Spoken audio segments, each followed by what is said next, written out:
정말 많은 사람들이 가입한 보험 중 하나가 바로 실손의료비 보험, 줄여서 실비보험인데요. 그렇죠.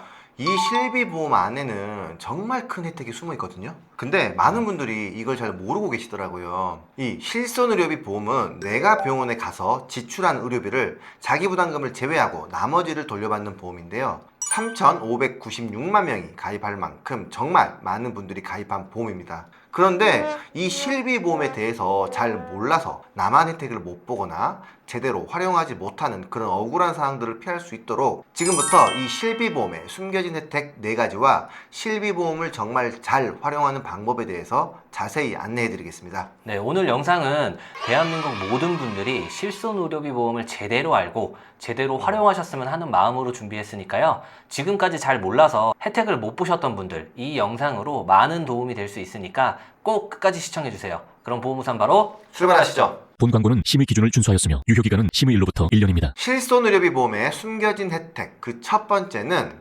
자기부담금 상한제입니다. 2009년도 8월 이후 실비를 가입하신 분들이라면 자기부담금 상한제를 적용받으실 수 있는데요. 이번하여 지출한 실비보험의 연간 자기부담금액이 200만 원을 넘으면 그 이후부터는 자기부담금 없이 전액 보상받을 수 있는 제도입니다. 네, 과도한 의료비로 인한 금전적 부담을 최소화할 수 있는 정말 좋은 혜택이죠. 네, 맞습니다. 예를 들어 볼게요. 2010년도 1월에 실비를 가입하신 분이 입원해서 의료비를 4천만 원 사용했다고 가정해 보겠습니다. 2세대 실비기 때문에 자기부담금은 4천만 원의 10%인 400만 원이죠. 원래대로라고 하면은 이 400만 원을 제외하고 3,600만 원을 보상받아야 하지만 자기부담금 상한제인 200만 원을 초과했으니까 4천만 원에서 200만 원만 제외하고 3,800만 원을 보상받을 수 있다는 겁니다. 다만 4세대 실비의 경우 급여 항목에만 자기부담금 상한제가 적용된다는 점 꼭 기억하셔야 합니다. 그렇죠. 예를 들어서 2020년도에 4세대 실비를 가입하신 분이 입원해서 급여 항목으로 3천만 원 썼다고 해볼게요. 급여 항목의 자기부담금 20%인 600만 원을 제외하고 2,400만 원을 돌려받는 게 아니고 자기부담금 상한인 200만 원만 제외하고 2,800만 원을 돌려받게 됩니다. 하지만 만약 비급여 항목으로 2천만 원을 썼다면 자기부담금 30%인 600만 원을 제외하고 1,400만 원만 돌려받는다는 겁니다. 네, 앞서 말씀드렸다시피 4세대 실비 비급여 항목에는 자기부담 상한제가 없으니까요. 그렇다고 하더라도 이 실비보험에 있는 자기부담금 상한제는 과도한 의료비 지출을 최소화할 수 있는 정말 큰 혜택이라고 볼 수 있습니다. 실비보험의 숨겨진 혜택 그 두 번째는 개인실비 보험료 납입 중지 기능입니다. 공무원이신 분들이나 교직에 계시는 분들 그리고 일부 직장인 분들은 직장에서 단체 실비를 가입시켜주는 경우가 더러 있는데요. 이럴 경우에는 개인이 납입하고 있는 실비보험의 보험료를 납입 중지시킬 수 있습니다. 실비보험은 여러 개 가입되어 있더라도 중복해서 보장이 되지 않고 실제 지출한 의료비 한도로 비례 보상해 주잖아요. 네, 그렇죠. 예를 들어서 실손의료비 보험금으로 1,000만 원 받을 상황이 생겼다면 개인 실비 하나만 있는 경우에는 개인 실비 보험에서 1,000만 원을 지급받게 됩니다. 만약 개인 실비와 단체 실비 두 가지 모두 가지고 있을 경우에는 개인 실비에서 500만 원, 단체 실비에서 500만 원 이런 식으로 나누어서 총 1,000만 원을 지급받게 된다는 거죠. 네, 자기부담금이나 여러 가지 것들을 추가적으로 고려해야겠지만 실비가 2개 있다고 해서 보험금을 2배로 받을 수 없다는 뜻이죠. 네, 그러니 보험료를 이중으로 지출할 필요가 없는 거고요. 그래서 이 실손의료비 보험 보험료 납입 중지 제도가 나온 겁니다. 네, 2023년도 1월부터는 개인 실비뿐만 아니라 단체 실비도 중지할 수 있게 되었는데요. 이럴 경우 개인 실비를 납입 중지해서 개인적으로 나가는 보험료를 아끼시거나 단체 실비를 중지해서 이미 납입한 보험료를 환급받으시면 되겠습니다. 납입 중지 조건은 개인 실비를 최소 1년 이상 유지 후에 중지시킬 수 있고요. 중지시킨 후 퇴직하거나 회사를 옮겨서 단체 실비를 유지할 수 없을 때 1개월 이내에 개인 실비를 살리시면 됩니다. 간혹 단체 실비보험이 있기 때문에 개인 실비보험을 가입하지 않으신 분들도 있으신데요. 그런 분들은 퇴직 후 단체 실비를 개인 실비로 전환하실 수도 있잖아요. 그쵸. 개인 보험을 가입할 때처럼 심사를 보는 게 아니고 5년 이상 단체 실비를 가입하신 분들에 한해서 직전 5년간 보험금 수령액이 200만 원 이하이고 암이나 뇌혈관, 심혈관 같은 10대 중대 질병 이력이 없는 경우에 전환이 가능합니다.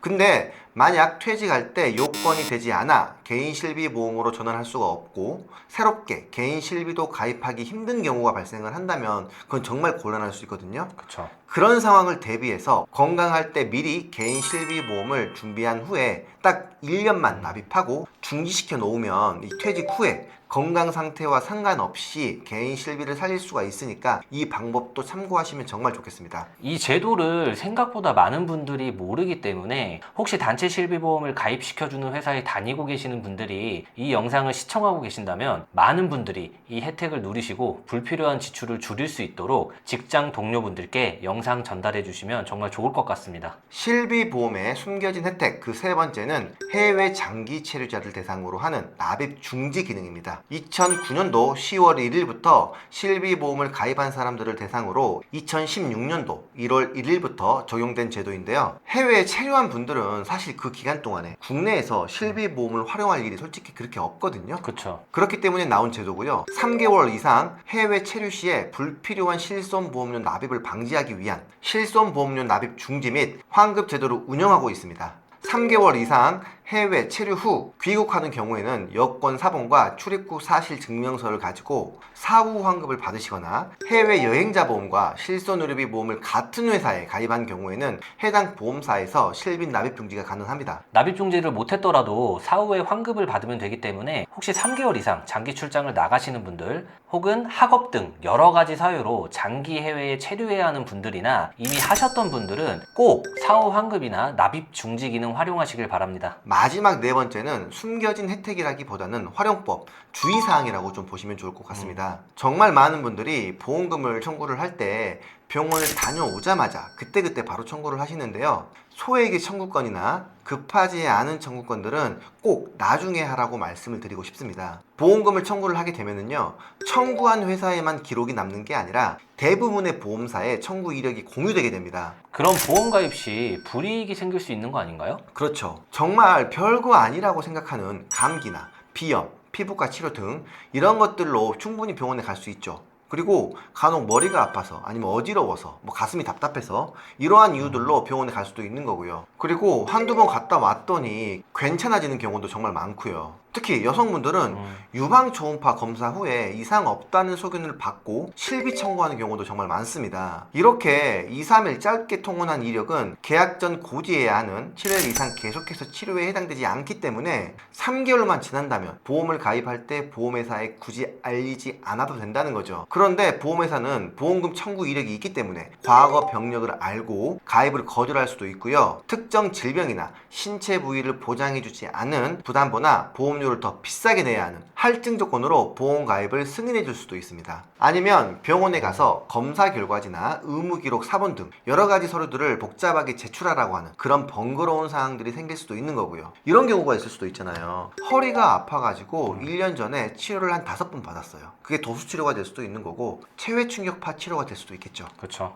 근데 이거는 5년 이내에 7일 이상 치료받은 게 아니기 때문에 마지막 치료일로부터 3개월만 지났다면 보험 가입을 할 때 알릴 필요가 전혀 없거든요. 그렇죠. 그런데 만약 전부 보험금 청구를 미리 했다면 보험회사에 청구 이력이 남기 때문에 척추 관련된 질병은 보상을 못 받는 조건으로 가입이 되거나 상해 관련된 특약들은 가입이 거절되는 경우가 발생할 수도 있다는 거죠. 네, 그래서 만약 추가적인 보험 가입을 앞두고 있거나 현재 보험이 불안하다, 불안전하다 생각하시는 분들은 보험금 청구는 3년 이내에만 하면 문제가 없으니까 관련 서류들을 잘 모아두셨다가 보험을 잘 준비하시고 난 뒤에 청구하시는 게 좋은 방법일 수도 있겠습니다. 네, 맞습니다. 그리고 간혹 이런 분들도 계시는데요.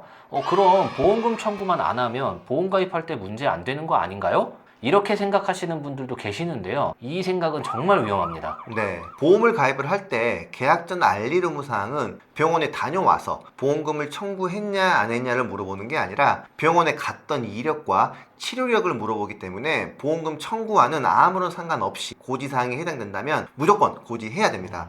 청구를 하지 않으면 보험사가 모를 수는 있죠. 하지만 만약 보험금을 청구하지 않았다고 보험사에 알려야 하는 병원 이력을 알리지 않고 보험을 가입할 경우에는 향후 보험금을 지급받아야 할 일이 생겼을 때 보험금을 지급받지 못하거나 상법 제651조에 의해 강제로 보험을 해지당할 수도 있습니다. 보험은 보험금을 받기 위해 가입하는 건데 이런 일이 생기면 안 되기 때문에 계약 전 알릴 의무 사항은 꼭 잘 지키셔서 보험을 가입하셔야 하겠습니다. 오늘은 정말 많은 분들이 가입한 실손의료비 보험에 숨겨져 있는 정말 좋은 혜택들과 보험금 청구 시 주의해야 할 사항에 대해서 안내해 드렸는데요. 정리를 하면 먼저 실손의료비 보험은 자기부담금 상한제가 있기 때문에 과도한 의료비로 인한 금전적 부담을 최소화할 수 있고요. 두 번째, 개인실비보험 납입 중지 기능이 있기 때문에 단체 실비보험을 가입시켜주는 직장에 다니신다면 개인실비보험이나 단체 실비보험 중 둘 중에 하나를 중지시켜서 보험료 이중 지출을 막으시면 좋을 것 같고요. 세 번째, 해외 장기 체류자를 위한 실비보험료 납입 중지나 사후 환급 기능이 있으니까 해외에 3개월 이상 체류하신 적이 있으시거나 체류하실 계획이 있으신 분들은 잘 활용하시면 되겠습니다. 그리고 마지막으로 보험금 청구 시 주의사항에 대해서 안내를 해드렸고요. 이러한 부분들은 보험 전문가가 아닌 일반인들은 알기 어려운 항목들입니다. 그래서 꼭 전문가와 정확한 상담을 받아보시고 전문가에게 관리 받으시길 바랍니다. 저희 보험우산을 통해 전문적인 상담을 원하시는 분들은 상단의 연락처나 카카오 채널로 문의 주시면 되는데요. 더 정확한 정보를 원하시는 분들은 편하신 방법으로 문의 주시면 됩니다. 그리고 설계사 오픈 채팅방을 운영 중인데요. 좀 더 전문성 있는 보험 영업을 하고 싶으신 분들은 입장하시면 영업에 도움되시는 더 많은 정보들을 제공받으실 수 있습니다. 오늘 영상 도움되셨다면 구독, 좋아요 부탁드리고요. 다음에 더 좋은 영상으로 찾아뵙겠습니다. 감사합니다. 본 광고는 심의 기준을 준수하였으며 유효기간은 심의 일로부터 1년입니다.